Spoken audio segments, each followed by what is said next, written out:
itu berkata iman seharusnya berujung, iman seharusnya sampai, atau iman seharusnya dimanifestasikan melalui tindakan-tindakan yang pantas, artinya yang sesuai, yang mendukung iman tersebut. Saudara, tindakan kita akan menginformasikan kepada orang lain tentang iman kita.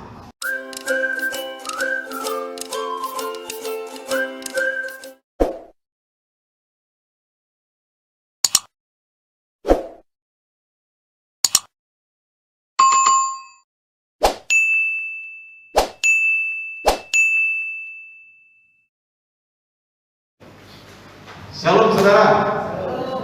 Baik saudara, pagi ini kita bersyukur ya, kita bisa ada kembali di tempat ini, semua karena kasih yang daripada Tuhan Yesus saja ya.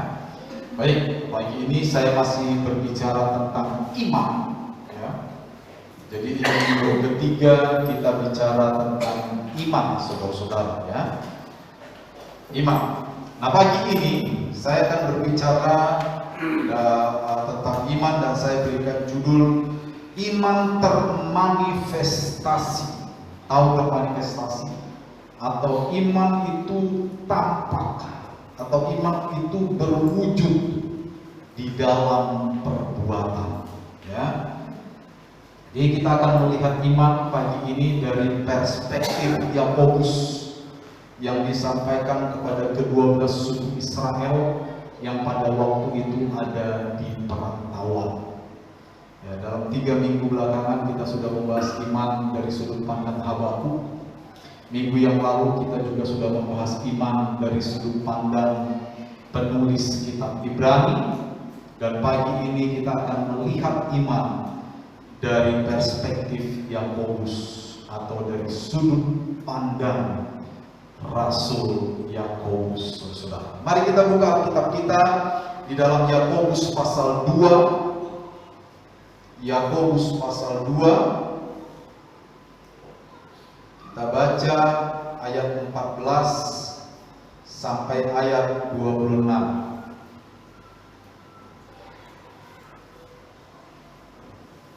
Yakobus pasal 2 kita baca ayat 14 sampai ayat 26. Sudah dapat saudara? Saya akan baca perikop ini, saudara coba perhatikan kitab saudara. Demikian firman Tuhan. Judulnya adalah iman tanpa perbuatan pada hakikatnya adalah mati.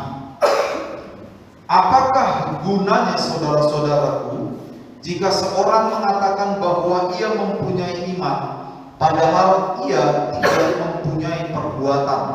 Dapatkah iman itu menyelamatkan dia?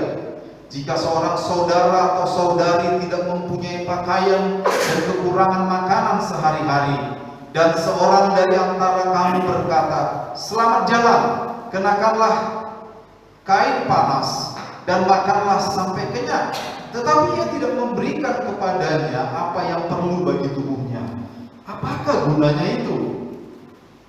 Demikian juga halnya dengan iman.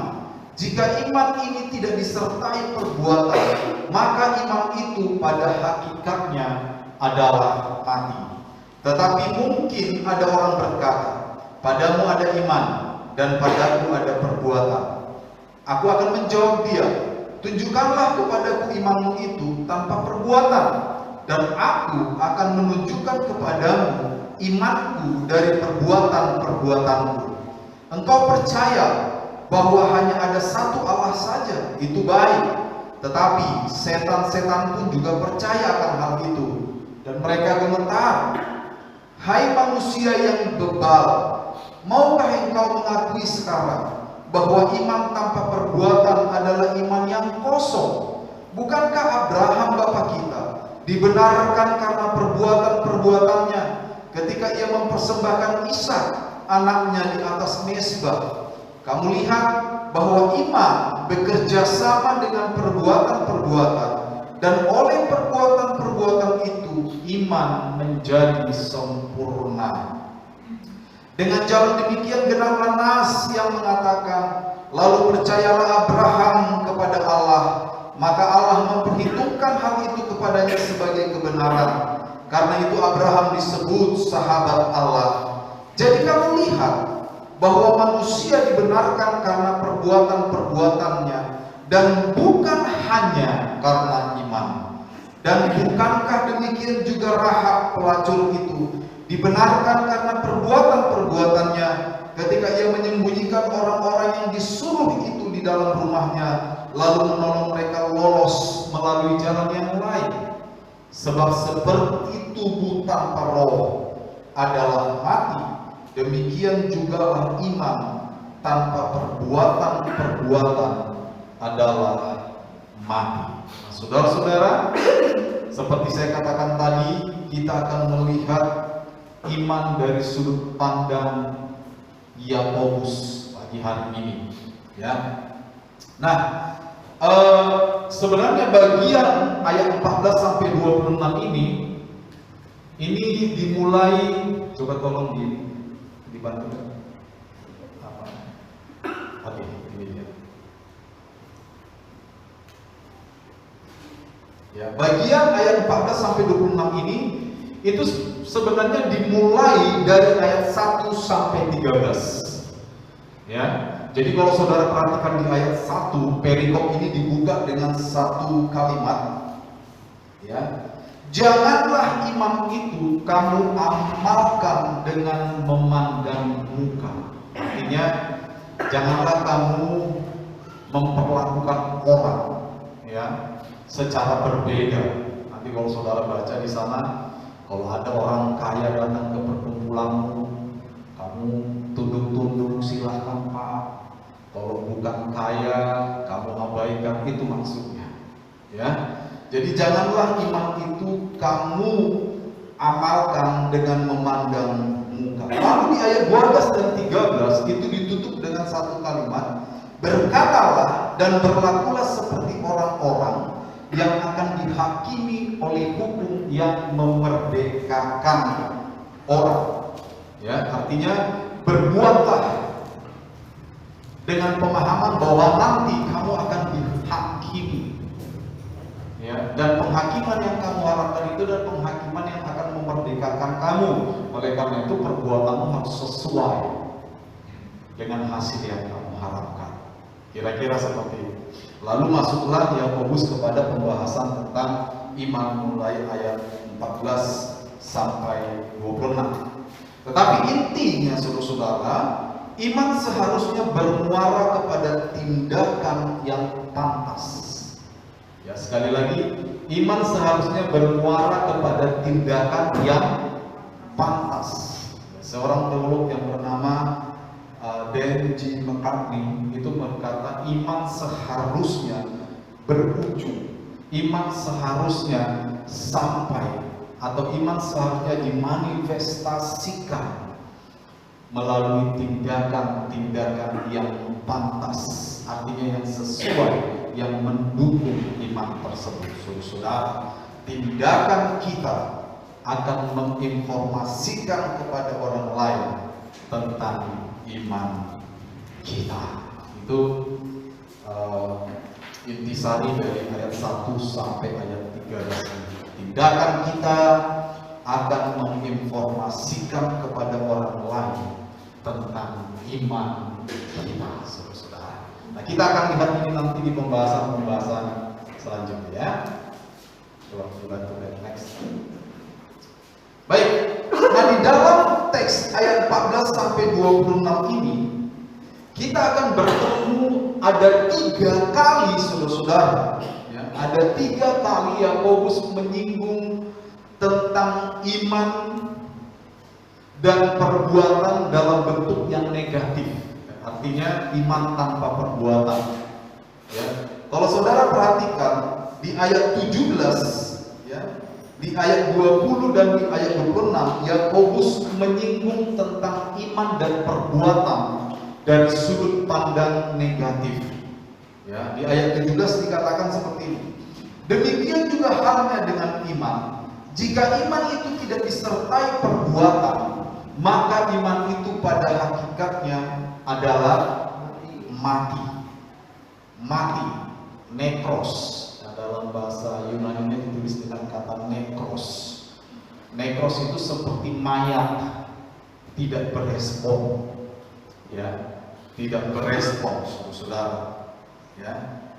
Lalu saudara-saudara di ayat 20 dikatakan, hai manusia yang bebal, maukah engkau mengakui sekarang bahwa iman tanpa perbuatan adalah iman yang kosong?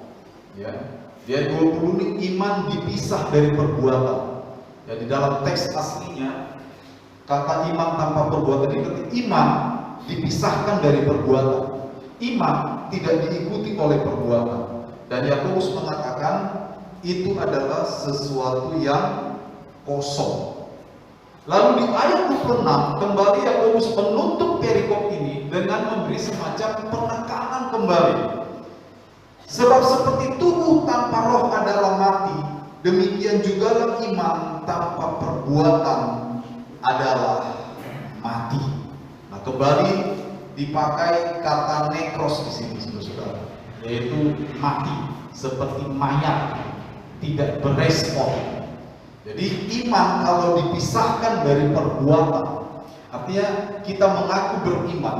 Di ayat 14 dikatakan kan, apa gunanya saudaraku jika seorang mengatakan bahwa ia mempunyai iman?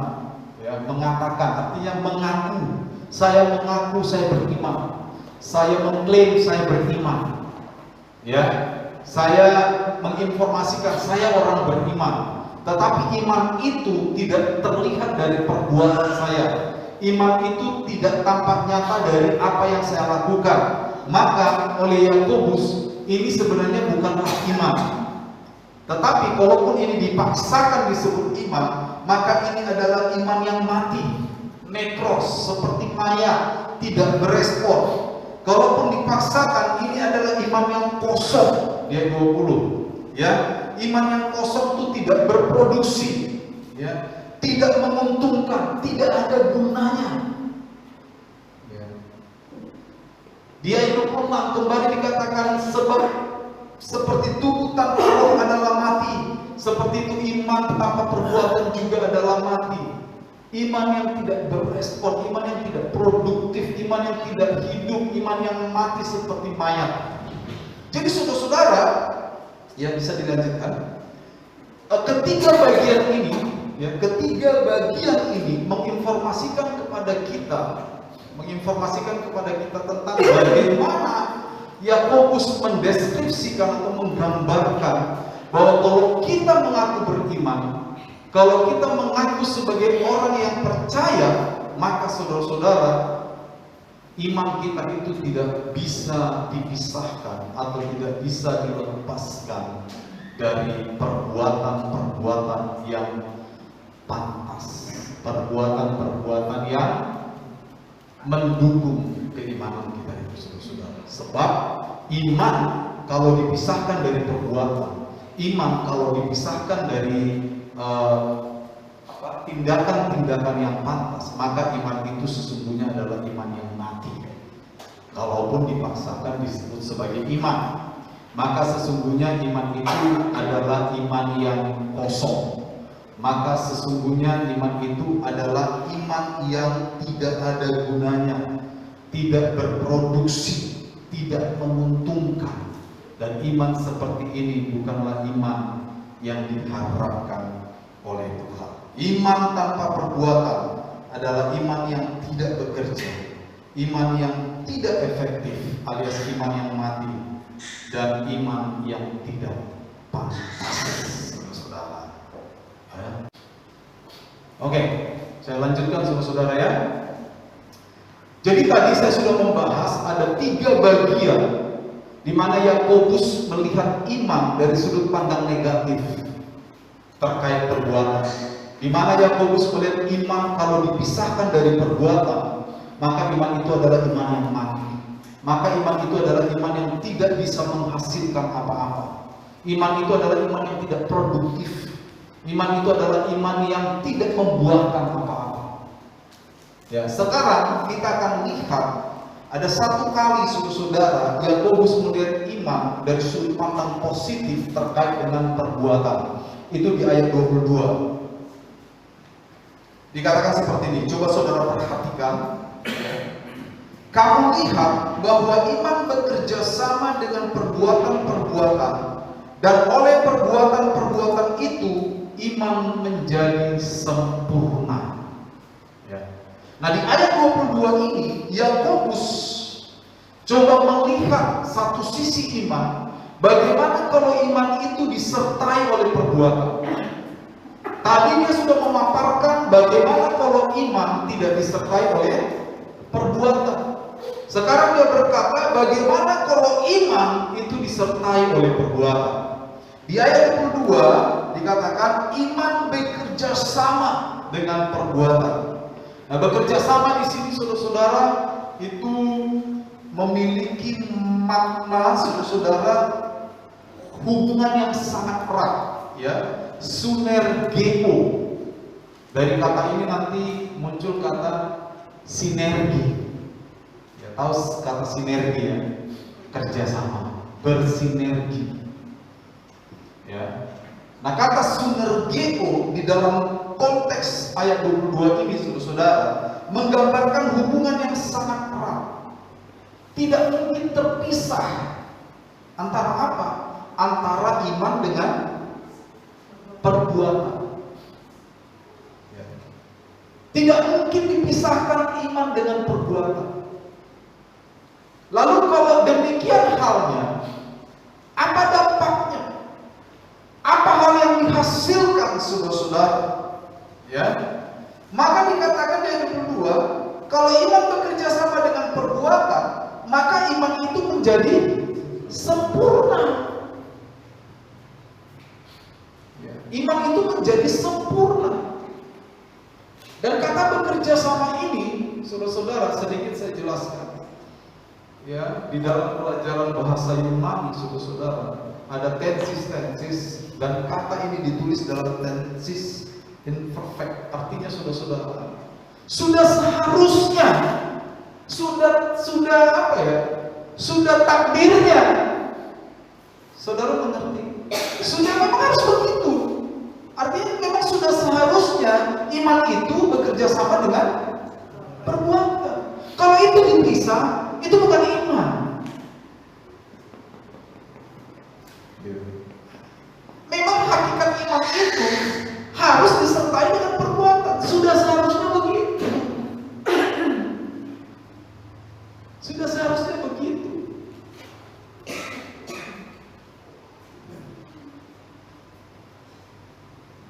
Sehingga kalau iman bisa bekerja sama dengan perbuatan, kalau iman dimanifestasikan di dalam perbuatan yang pantas, yang proper, yang benar, yang mendukung iman, maka saudara-saudara, iman ini tidak hanya omong kosong seperti ayat 14. Ayat 14 itu kan orang yang digambarkan mengaku beriman tapi omong kosong. Ya, cuma mengaku beriman. Ya, cuma mengaku beriman, tetapi dia tidak memiliki iman yang benar. Ya. Kalau iman bekerja sama dengan perbuatan-perbuatan, dikatakan di sini, maka iman itu menjadi sempurna. Apa maksudnya iman menjadi sempurna, saudara-saudara? Sebenarnya kata sempurna ini ditulis dalam kata kerja, itu bentuk pasif. Jadi kira-kira kalau saya bahasakan kira-kira ini, ayat 22 ini. Kamu lihat bahwa iman bekerja sama dengan perbuatan-perbuatan, dan oleh perbuatan itu iman dijadikan menjadi sempurna, atau iman disempurnakan oleh perbuatan. Artinya iman bukanlah iman kalau itu tidak tampak di dalam perbuatan kita. Iman itu bukan hanya omong belaka. Iman itu bukan hanya statement atau kalimat yang keluar saya beriman, bukan. Iman kalau dia bersinergi, atau kalau dia bekerja sama, atau kalau dia diikuti oleh perbuatan-perbuatan yang pantas mendukung iman itu, maka Artinya iman itu betul-betul adalah iman yang benar. Ya, seperti itu. Iman dijadikan lengkap ketika disertai oleh perbuatan yang mendukung iman itu, saudara-saudara. Nah, sekarang saya akan coba bahas sedikit. Dari tadi kita ngomong perbuatan. Sebenarnya apa arti perbuatan ini? Gitu kan? Saya kasih contoh kepada saudara ya. Misalnya, saudara mengaku bahwa Yesus adalah Tuhan. Itu iman kan? Tapi ketika kita mengaku Yesus adalah Tuhan, maka di dalam perbuatan kita, ya kita harus memperlakukan Dia seperti Tuhan. Itulah iman yang disertai dengan perbuatan. Jangan sampai saya mengaku Yesus adalah Tuhan, dengan mulut saya mengaku Yesus adalah Tuhan, tapi di dalam perbuatan saya tidak tampak bahwa saya memperlakukan Yesus sebagai Tuhan. Itu namanya iman tanpa perbuatan. Itu namanya iman tidak disertai oleh perbuatan. Itulah yang disebut tadi sebagai iman yang kosong, sebagai iman yang tidak produktif, sebagai iman yang hampa. Dan oleh Yakobus sebenarnya ini tidak disebut sebagai iman. Karena ketika kita bicara iman itu adalah iman yang produktif. Tidak ada iman yang tidak produktif. Tapi kalaupun itu dipaksakan sebagai iman, ya oke. Akhirnya dilekatkanlah predikat-predikat itu. Iman yang tidak produktif, iman yang kosong, iman yang hanya omong kosong belaka. Contoh kedua misalnya, apa sih perbuatan itu? Ya di sini kan di ayat 15 kan dikasih contoh ini. Ini antara sesama manusia. Jika seorang saudara tidak mempunyai pakaian, kurang makan. Ya, ada saudara kita tidak punya pakaian. Ini kita benar-benar bicara orang yang tidak punya ya. Ya, kita bicara dalam konteks orang yang tidak punya. Pada waktu itu konteks ini masih sangat biasa atau sangat sangat banyak ditemui orang miskin namanya. Kalau hari ini saya tidak tahu apakah di antara kita ada yang tidak makan satu hari. Ada? Kalau ada saya kasih beras. Berarti semua aman ya? Aman ya. Nah, mungkin bisa dibawa kepada contoh yang lain. Tapi kita ambil dulu contoh pada masa itu. Ada saudaramu nggak punya makanan, nggak punya pakaian. Sementara situasi di daerah dataran Palestina, kalau malam itu dingin sudah betul. Lalu nggak punya pakaian, maksudnya nggak punya pakaian itu bukan berarti dia telanjang. Nggak punya pakaian itu tidak, mereka biasanya itu double clothes ya, memakai baju banyak kalau musim dingin ya. Jadi mungkin saudara ini tidak punya jaket atau tidak punya apalah untuk menghangatkan badannya. Lalu kita bilang, iya pergilah dengan selamat. Kira-kira selamat nggak orang itu? Melalui malam yang dingin. Ya, di malam yang dingin dan gelap sepi, saudara, pasti nggak selamat. Ini namanya bukan iman. Kita beriman dia selamat, betul? Kita percaya dia selamat sampai ke tujuan. Tetapi kepercayaan atau keimanan kita itu kita tidak sertai dengan perbuatan.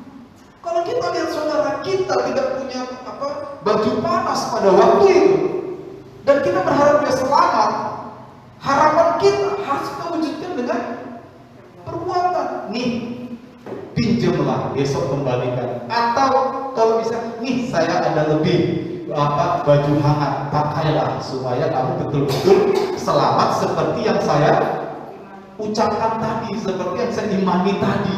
Itu yang disebut iman disertai dengan perbuatan. Ya. Nah kalau kita lihat, coba next.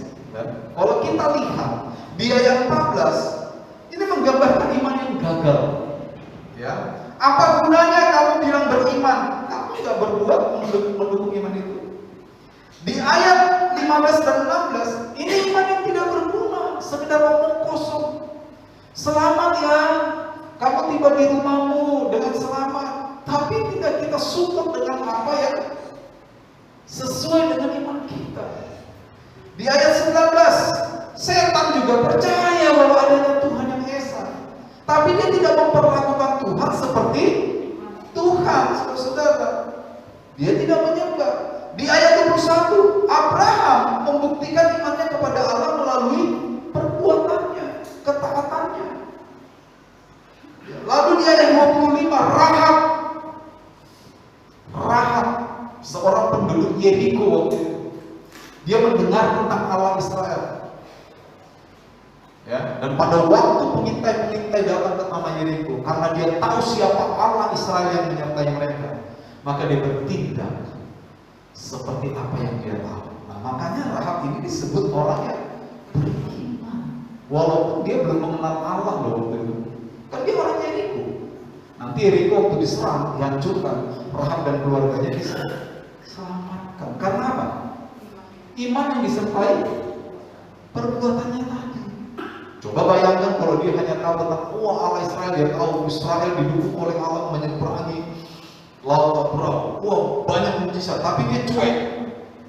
Dia tidak berbuat. Waktu pengintai datang, dia tidak berbuat seperti apa yang dia dengar tentang Allah Israel. Dia tidak menghormati Allah Israel. Waktu Yeriko diserang, saya yakin Rahab dan keluarganya akan musnah dengan Yeriko. Jadi Yakobus juga memberikan contoh. Ada banyak contoh. Ayat 14 iman yang gagal, 15-16 iman yang omong kosong. Ya. Lalu ayat 19 ikuti tentang setan juga beriman kok.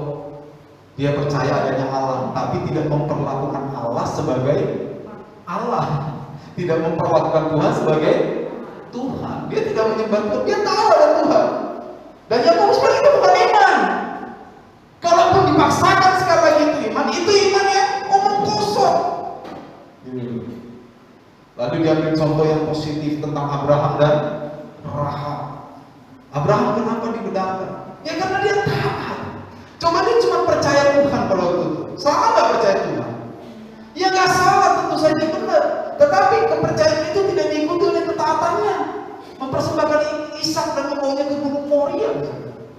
Apakah Abraham bisa beriman? Tidak. Bahkan gelar sahabat Allah dia peroleh karena dia memanifestasikan imannya melalui perbuatannya, saudara. Dan Rahab tentunya yang sudah kita bahas tadi.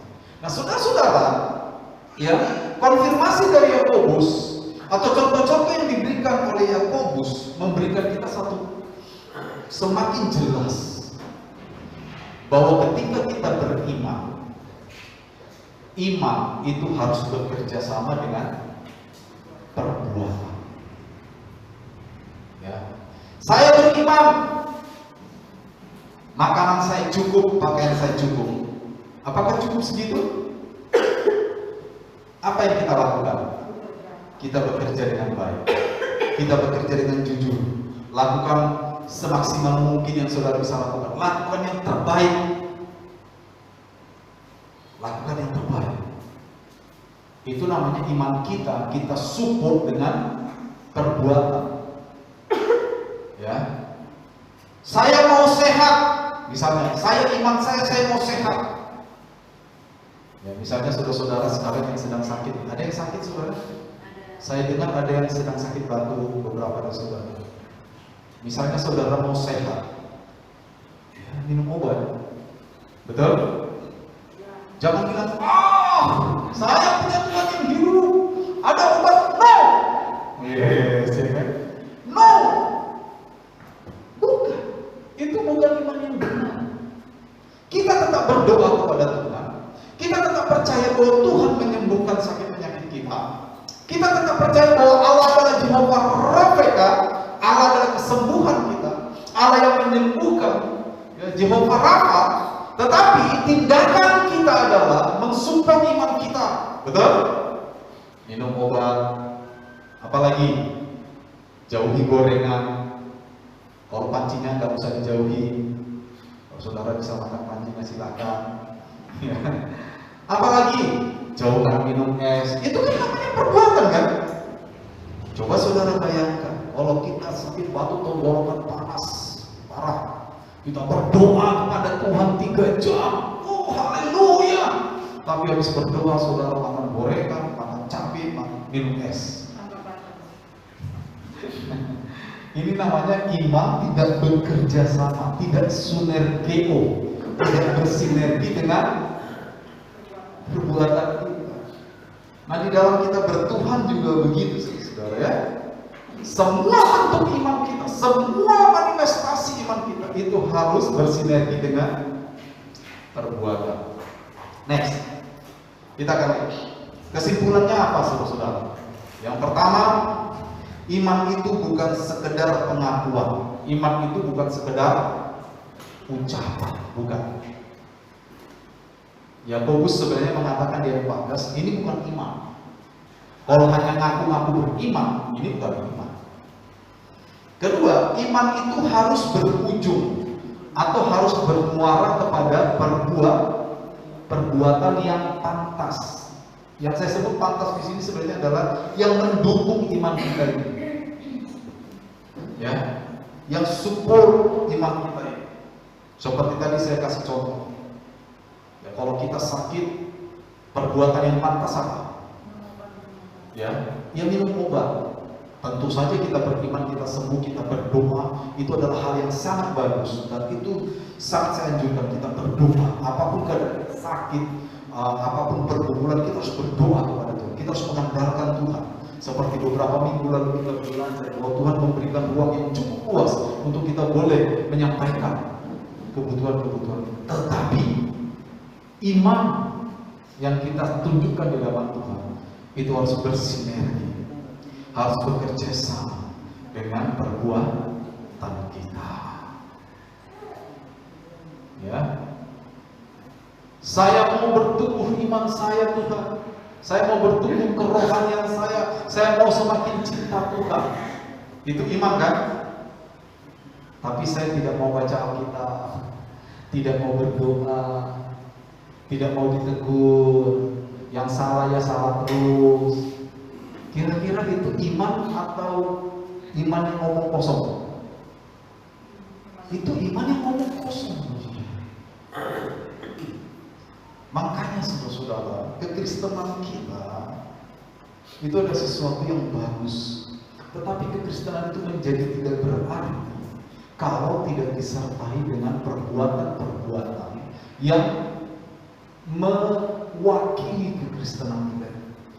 Kalau di Sumbawa bukan satu rahasia lagi, ya, bahwa ada daerah tertentu di Sumbawa ini yang penghuninya Kristen semua. Ini pembawanya. Ada juga sih yang non Kristen tapi satu dua. Kita anggap Kristen semua. Tapi ya di sana masih orang mabuk. Saudara tahu tempat itu kan? Judi. Ya, makanya lagu kesukaan mereka itu judi. Bukan lagu kesukaan, lagu yang mereka tidak sukai karena melarang judi. Mabuk, judi. Apalagi? Top Girl, ya, dan sebagainya. Kristen.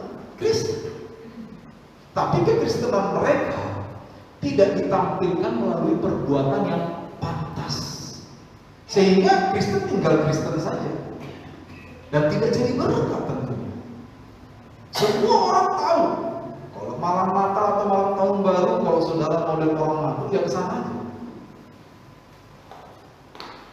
ya. Kalau mau lihat orang mabuk, kesana saja. Nah, itu artinya iman tidak disertai dengan perbuatan yang pantas. Nah, tindakan yang pantas akan menjadikan iman kita menjadi produktif atau semakin bertumbuh.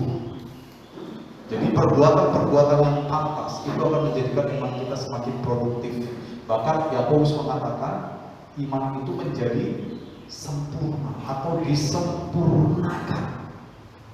Ya, teleio. Kata teleios ini sendiri sebenarnya lebih kepada bertumbuh. Ya, seperti dari ular. Apa dulu sih, kepompong apa ular dulu atau larva dulu? Ular menjadi apa? Larva ya. Dari larva menjadi kepompong menjadi ini memperlihatkan satu progresivitas kenaikan. Seperti itulah kata teleios ini sebenarnya. Nah, iman itu akan naik. Iman itu akan progres kalau iman itu disertai dengan perbuatan yang pantas. Iman yang bertumbuh akan menjadi iman yang berguna baik bagi diri orang percaya secara pribadi maupun bagi orang percaya lainnya, bahkan bagi mereka yang belum percaya. Ini harus kita perhatikan. Iman yang bertumbuh, iman yang benar, iman yang disertai oleh perbuatan-perbuatan yang pantas, itu kan berguna bagi siapa aja? Bagi saya sebagai orang beriman, bagi saudara-saudara seiman saya. Mereka bisa melihat iman saya dengan baik. Mereka bisa melihat, oh, orang ini mengaku punya iman dan benar iman itu dipraktekkan dengan perbuatan. Selain bagi saya dan saudara seiman, iman yang bertumbuh, iman yang diikuti oleh perbuatan yang pantas itu juga berguna bagi mereka yang belum percaya. Ya. Jadi jangan sampai keberadaan kita di lingkungan atau oleh tetangga-tetangga kita itu tidak menjadikan berkat buat mereka. Jangan sampai mereka bilang, katanya orang Kristen, tapi kelakuannya seperti ini. Nah, itu berarti kita tidak sedang tidak beriman. Orang yang beriman adalah orang yang memberikan dampak kepada orang lain. Bahkan kepada mereka yang tidak mengenal Tuhan harus berdampak. Makanya penting sekali setiap tindakan kita sebelum kita lakukan itu harus kita pikirkan. Ini punya dampak yang benar tidak? Ya, jangan semata-mata tindakan kita hanya untuk memuaskan apa? Amarah, memuaskan apa? Nafsu, memuaskan apa? Ingin menang sendiri dan sebagainya. Bukan berarti saudara tidak boleh marah. Saya bilang jangan sampai itu hanya sekedar melampiaskan amarah. Marah juga punya tujuan. Ya, tapi kalau sekedar melampiaskan amarah, nah ini nggak jadi berkat. Sehingga keberadaan kita sebagai orang beriman itu berguna bagi mereka yang bahkan belum mengenal Tuhan. Ini harus kita perhatikan. Dan pada akhirnya iman yang bertumbuh, iman yang disertai oleh perbuatan akan membawa kita kepada keselamatan kekal yang disediakan oleh Yesus bagi kita semua yang percaya kepada. Jangan bilang saya sudah percaya Yesus sebagai Tuhan. Apapun yang saya lakukan, saya pasti sampai di surga. Oh, tunggu dulu.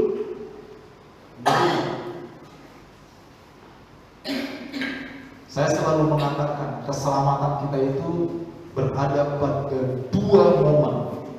Yang pertama adalah sebuah titik.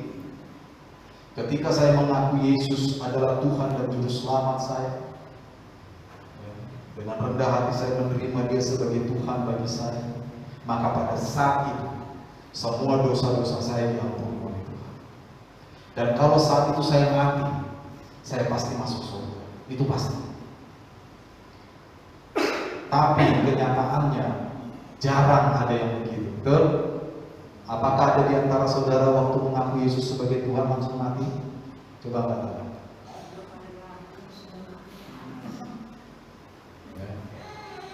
Ya kan? Kebanyakan orang menerima Yesus sebagai Tuhan, dia tetap hidup, betul kan?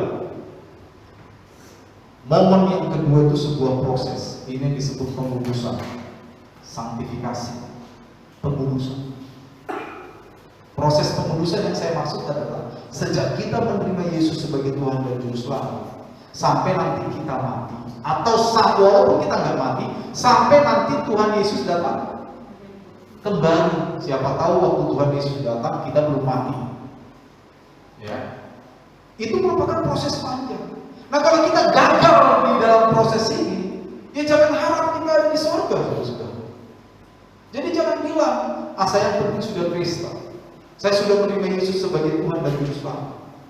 Ya, apapun yang saya lakukan bebas. Sultan mah bebas. Sultan mah bebas, Sultan rohani, saya udah rohani. Jadi apapun yang saya lakukan bebas. Tidak bisa seperti itu. Proses ini justru yang paling penting. Penudusan di sepanjang hidup kita. Nah, ini yang terus kita berjuang. Kita beriman kita akan sampai di surga. Itu bagus. Tetapi iman itu harus kita sertai dengan perbuatan. Apa perbuatannya?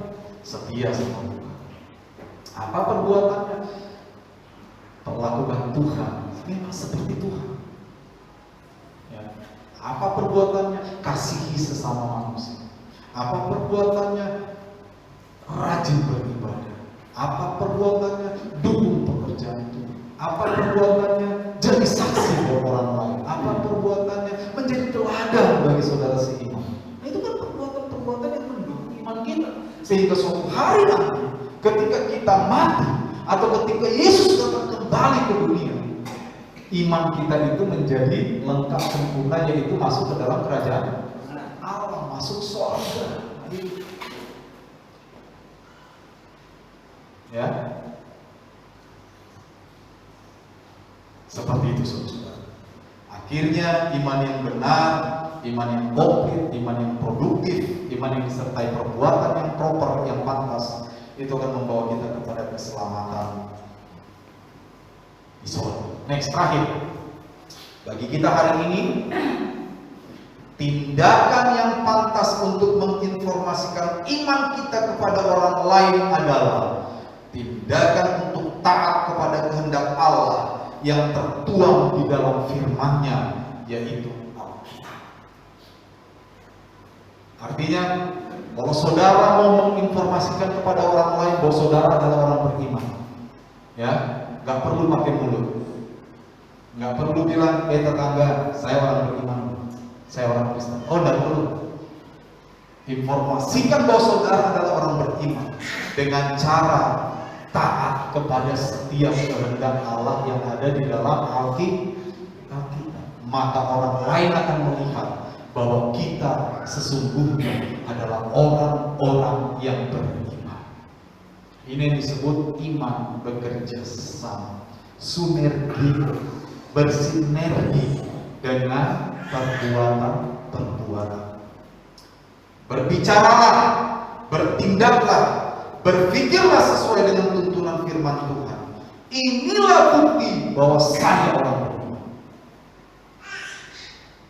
Ya, ini bukti bahwa saya orang beriman. Bukan sekedar ngomong kosong, bukan sekedar ngomong belaka, bukan sekedar ngaku-ngaku saya Kristen, saya orang beriman. Sebab seperti tubuh tanpa roh adalah mati, demikianlah iman tanpa perbuatan-perbuatan yang pantas, tanpa perbuatan-perbuatan yang mewakili iman itu adalah menjadi iman yang mati, nekros, seperti mayat, tidak berespon, tidak berbuah, tidak produktif, tidak ada gunanya. Iman yang tidak pantas disebut iman. Oleh Yakobus dikatakan sebenarnya bukan iman, tapi kalaupun dipaksakan disebut iman, ya iman yang seperti itu. Iman yang mati, tidak produktif, tidak berbuah, tidak pantas. Iman yang tidak boleh dimiliki orang Kristen. Iman yang boleh dimiliki orang Kristen adalah iman yang produktif, iman yang hidup, iman yang membuahkan hasil, iman yang berdampak kepada orang lain. Dan itulah iman yang disertai dengan perbuatan-perbuatan yang benar. Tuhan memberkati kita. Selamat pagi.